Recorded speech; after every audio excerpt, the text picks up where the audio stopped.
Hai guys, perkenalkan nama saya Stefani Yolanda Mega, NIM 1119040. Saya Prodi Manajemen, Fakultas Ilmu Sosial dari Universitas Kristen Wirabacana Sumba. Pada kesempatan kali ini saya akan membuat sebuah video pengajaran tentang hybrid financing. Jadi, kehadiran hybrid financing sebagai sebuah respon dari krisis ekonomi yang terjadi menyebabkan muncul variasi dari produk-produk keuangan yang ditawarkan oleh perusahaan. Terdapat 4 jenis hybrid financing. Yang pertama, saham preferen atau saham istimewa. Yang kedua, leasing. Yang ketiga, warrant. Yang keempat, convertible securities. Yang pertama, saham preferen. Saham preferen merupakan hybrid atau campuran antara hutang dan ekuitas. Yang kedua adalah leasing. Leasing atau sering disingkat sewa guna usaha atau SGU adalah kegiatan pembiayaan dengan menyediakan barang modal, baik dengan hak opsi maupun tanpa hak opsi, untuk digunakan oleh penyewa guna usaha selama jangka waktu tertentu berdasarkan pembayaran secara angsuran. Yang ketiga adalah warrant. Warrant adalah sertifikat yang diterbitkan oleh perusahaan untuk memberikan hak membeli sejumlah lembar saham perusahaan pada harga dan waktu tertentu. Warrants umumnya digunakan oleh perusahaan yang kecil dan sedang bertumbuh cepat sebagai pemanis ketika menjual hutang atau saham preferen. Yang keempat adalah convertible securities. Convertible securities adalah hutang atau saham preferen yang pada situasi dan kondisi tertentu dapat diubah menjadi saham biasa sebagai pilihan dari pemegangnya. Berbeda dengan warrant yang mendatangkan uang bagi perusahaan. Convertibles tidak menambah dana bagi perusahaan, namun yang berubah adalah komposisi struktur modal dalam neraca. Contoh hybrid financing di Indonesia. Hybrid financing di Indonesia sebagai sumber dana pembiayaan dan banyak digunakan oleh perusahaan dalam melakukan investasi dan dianggap memberikan keuntungan bagi perusahaan yang menghadapi risiko investasi yang besar, dan dari sisi pajak global seringkali digunakan dalam perencanaan pajak atau menghindari pajak.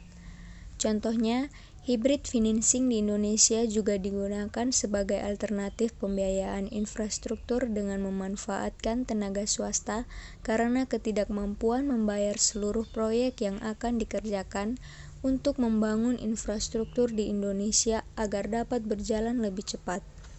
Infrastruktur yang bisa dilakukan dengan skema hybrid financing ini diantaranya jalan, pembangkit listrik, dan pelabuhan.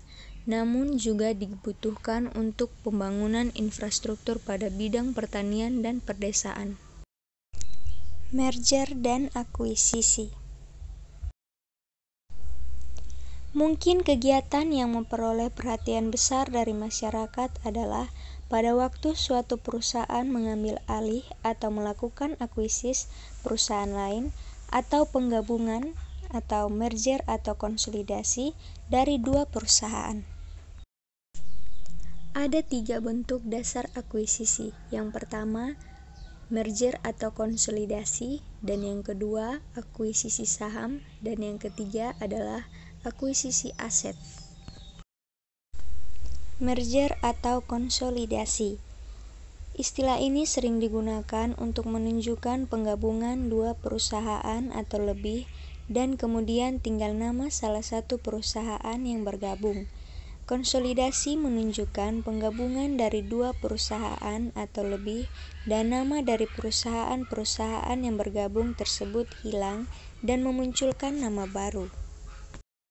Contoh perusahaan yang melakukan konsolidasi yaitu BBD, Bank Bapindho, Bank Dagang Negara, dan Bank Eksim melakukan konsolidasi menghasilkan satu bank yaitu Bank Mandiri.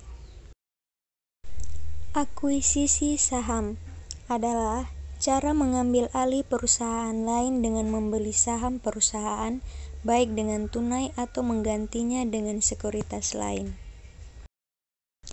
Akuisisi aset, yaitu suatu perusahaan dapat mengakuisisi perusahaan lain dengan jalan membeli aktiva perusahaan tersebut. Akuisisi aset dilakukan dengan cara pemindahan hak kepemilikan aktiva-aktiva yang dibeli. Berikut adalah contoh kasus merger dan akuisisi. Yang pertama adalah merger. Contohnya adalah perusahaan asuransi PT Mandiri Aksa General Insurance dan PT Asuransi Aksa Indonesia yang melakukan penggabungan atau merger dengan beroperasi menggunakan satu nama yaitu Magi. Kedua perusahaan ini resmi bergabung dengan mendapatkan izin dari Otoritas Jasa Keuangan atau OJK dengan melalui surat keputusan OJK pada tanggal 26 November 2019 yang berlaku terhitung dengan 1 Desember 2019 namun baru diumumkan pada tanggal 2 Desember 2019.